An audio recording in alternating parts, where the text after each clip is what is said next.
first time students, so today we're going to continue our discussion about the topic which is the circle. Okay, so this is the last part of our discussion in circle.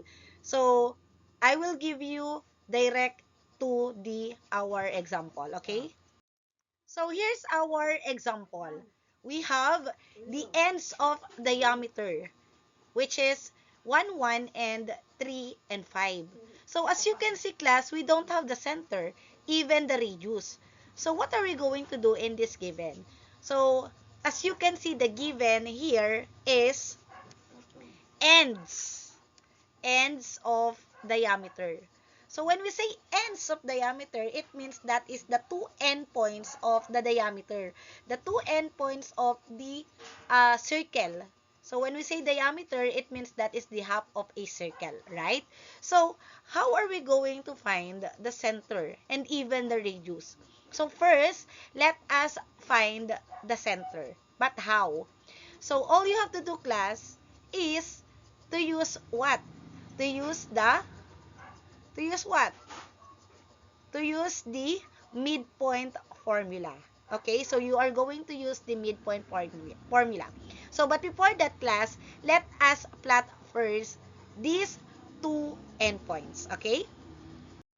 So, here's our Cartesian plane. So, let us plot po our given. So, we have 1, 1, and 3, 5.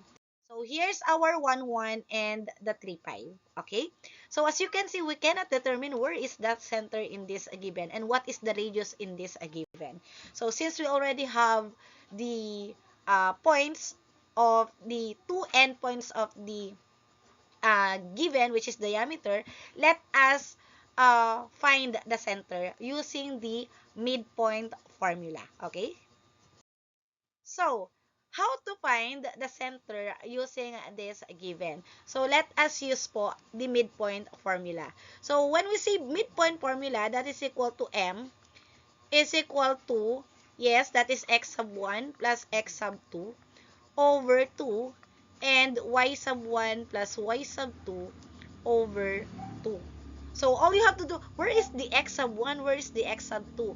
Class, kahit alin dyan. Okay? Pwedeng magkapalit. Okay po? So, instead of writing M as a midpoint, let us write C as the center. Okay? So, let us use this one as our x sub 1 and then x sub 2. I mean, y sub 1 and then x sub 2 and then y sub 2. Okay? So, let us add. Even without the formula, we can find the center. Okay? So, 1 plus 1, 3 divided by 2. So, we got 2. 1 plus 5, that is 6 divided by 2, that is 3. But, let us solve pa rin. Okay? To show how did you get that answer. So, x sub 1, we have 1 plus 3 over 2. And then, 1 plus 5 over 2. So, therefore, our center here is, 1 plus 3, 4, divided by 2, that is 2. And then, our k naman is 1 plus 5, 6 divided by 2 is 3. So, therefore, this is already our center. Now, we already have the center. How to find naman the radius? Okay. So, in finding the radius, class, uh, always remember, you can use any of these coordinates, ha? Kahit alin po dyan, pwede nyo gamitin to find the radius. Kahit yung 1, 1, kahit yung 3, 5. Okay? So, let us use na lang po this one. Okay? Kahit alin dyan, kasi two endpoints naman siya. Nasa circumference pa din siya. Okay? So, let us use this one to find our radius. So, we have r is equal to square root of, yes, x natin ay 1 minus 2. This is our h and k, ha? Since that is our center. So, 1 minus 2 squared plus 1 minus 3 squared. Okay? So, therefore, we have 1 minus 2, negative 1 squared, positive 1, plus 1 minus 3, negative 2 squared, that is 4. Okay? So, therefore, our radius is equal to square root of 5. Class, square root of 5 siya since we don't have the square root of 5. That is decimal. Okay? So, since we already have the decimal, the radius, we can now graph po our given. So, let us find find the center and then count natin kung square root of 5 siya. But before that, let us solve that then for the standard equation. Okay? So, using this center, we can now determine the standard equation. Standard equation na lang tayo since you already knew naman how to determine the general equation. So, we have x minus 2 squared plus y minus 3 squared equals, what is the squared of the square root of 5? Yes, that is 5 na lang. Okay? So, therefore, this is already our standard equation. Okay po? So, that's it na. So, let us graph na po.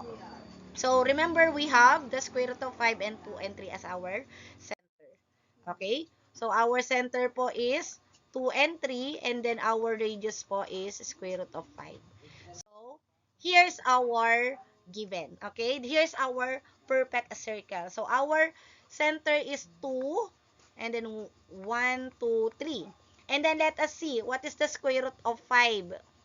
So, in between siya ng square root of 4 at square root of 9 pa din. So, therefore, nasa 2.2.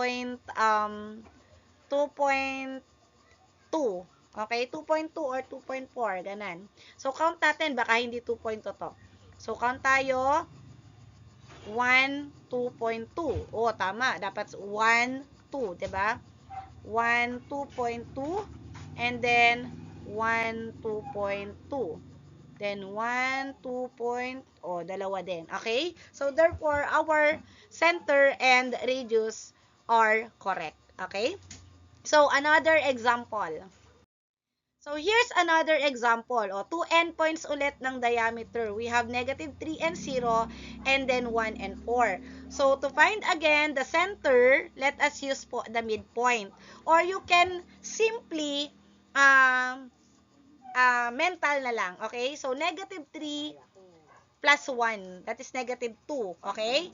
Negative 3 plus 1, so, pinag-add natin, we got negative 2. Divided by 2, we got negative 1, okay? So, mind lang ha, mental lang po tayo. And then, 0 plus 4, pinag-add lang din, 0 plus 4, we got 4. 4 divided by 2 is 2. So, therefore, our center po is negative 1 and 2. So, how about our radius? So, you can use po any of the two ha. Pwede kahit alin dyan. So, gamitin natin to. Okay? So, we have negative 3 plus 1 squared plus 0 plus, negative minus 2 squared. Okay? So, we have square root of negative 2 squared is 4 plus negative 2 squared is 4 pa rin. So, we have square root of 8. And, we can simplify the square root of 8, right? We can rewrite this one as 2 square root of 2. Okay? So, therefore, this is already our radius. Now, since we already have the radius, we can now find or get our standard equation. So, we have x. So, ito na yung gagamitin natin as our h and k, ha? So, x plus 1 squared plus y minus 2 squared is equal to what is the squared of square root of 2 square root of 2. So, alisin nyo lang yung radical dyan. It will become 8 na. Okay? So, therefore, this is our standard equation. So, ganun lang siya kabilis, class. So, let us remember po our center. Negative 1 and 2 and then 2 square root of 2. Okay. So, we have negative 1 and 2 and then 2 square root of 2 as our radius. So, where is our 2 endpoints? So, ito yung 2 endpoints natin. So, we have negative 1 and 2 and then 2 square root of 2 as our radius pa rin. Nawawala siya. So, let us solve for that. So, this is our perfect circle. Okay? So, from here, tingnan natin, we have negative 1 and then negative 1 and then 1, 2. So, our center is correct. So, let's see naman if our radius is correct naman. So, since siya ay in between ng square root of 4 and square root of 9 pa din, so, mas malapit siya kay 9. So, almost 3. So, 2.9. 2.9. Try natin. So, 1, 2. So, naandito na yung 0.9, no? So, 1, 2, and then 0.9. Then 1, 2, and then 0.9. Then 1, 2, and then 0.9. So, therefore, our circle is correct po. Okay? So, that is our perfect circle. Okay? So, here's our last given. So, napakadali lang nito.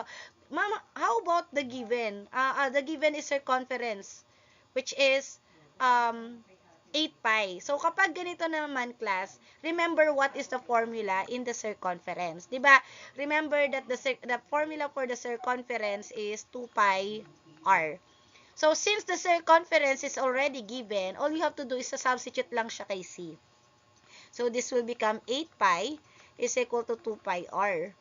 So, to get the radius, all you have to do is to divide both sides by 2 pi. Right?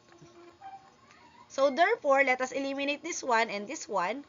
So, our r is equal to what? 8 divided by 2. Yes, that is 4. So, since we already have the radius, we can now find the circle. We can now draw a circle. Diba? And we can also have the standard equation. So, let us determine the standard equation since we already have the radius. Okay? So, we have x minus, plus 1. Y, kasi negative siya. Squared plus y minus 3 minus kasi positive squared is equal to, what is the square root, what is the squared of 4? Yes, that is 16. So, therefore, this is already our standard equation. Ganun lang siya kabilis, class. So, let us graph po. Okay? So, we have negative 1 and then 3 and then radius is 4. So, yan. That is our center. So, negative 1 and then 3. 1, 2, 3. And then, let us see if that is 4. 1, 2, 3, and 4. 1, 2, 3, and 4. So, that's correct. 1, 2, 3, and 4. And then, hindi nyo na makita yung hanapin nyo na lang. And then, nasa dulo na siya. So, therefore, our answer po is correct. And, thank you so much, class. This is our last topic. Medyo nagmamadali tayo kasi you need to learn how to find the center and the radius using the two endpoints. So, thank you so much for listening, class. Goodbye. Have a nice day.